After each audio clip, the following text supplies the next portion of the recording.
The semifinal in Dallas brings together two nations locked in a three-year tactical struggle, driven by a French side desperate to erase a cycle of failure. The cycle began in Munich during the Euro 2024 semifinal, where Spain eliminated France with a clinical 2-1 victory. Lamine Yamal, then only 16 years old, provided the breakthrough that dismantled the French defensive plan.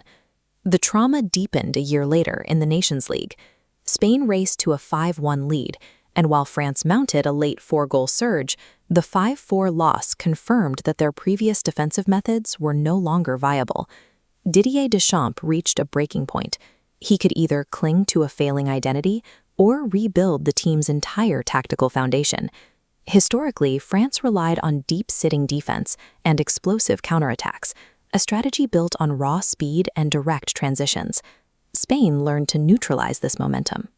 By inviting the French rush into a layered defensive block, Spain absorbed the direct attack and bypassed the initial press. Committing players forward created a spatial vacuum in the midfield, leaving attackers completely cut off.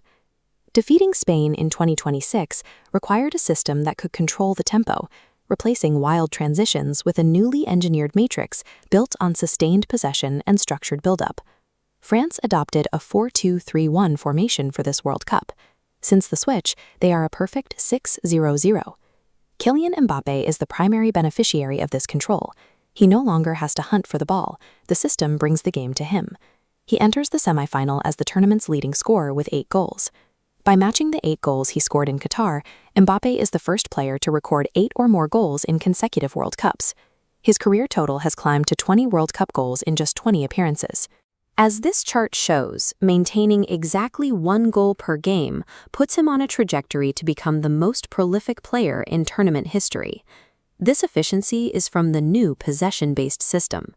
By pinning opponents deep and sustaining pressure, France creates high-value shooting opportunities that allow Mbappe to use his vertical speed in short, lethal bursts within the penalty area. While Mbappe finishes the chances, Olise provides the essential service. He has become the architect of the French midfield.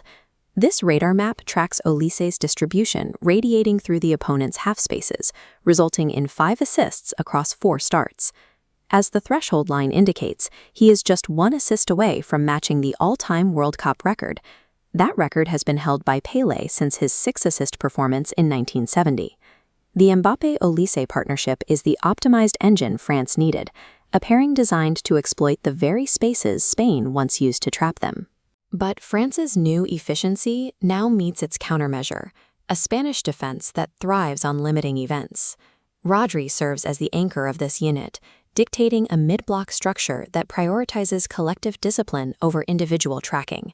The near-zero line on this graph shows that Spain has conceded only 1 goal throughout the tournament. By keeping scorelines low, they ensure that their own narrow margins of victory are enough to advance. It is a methodology designed to frustrate high-output systems by removing the rhythm and space they need to operate. These two conflicting philosophies will finally meet at the stadium in Dallas. A Spanish victory would demonstrate that a disciplined, low-event collective can always neutralize even the most high-tech offensive machine. For France, winning validates their total identity shift, proving that a team can take the lessons of a systemic failure and use them to build a more effective version of themselves.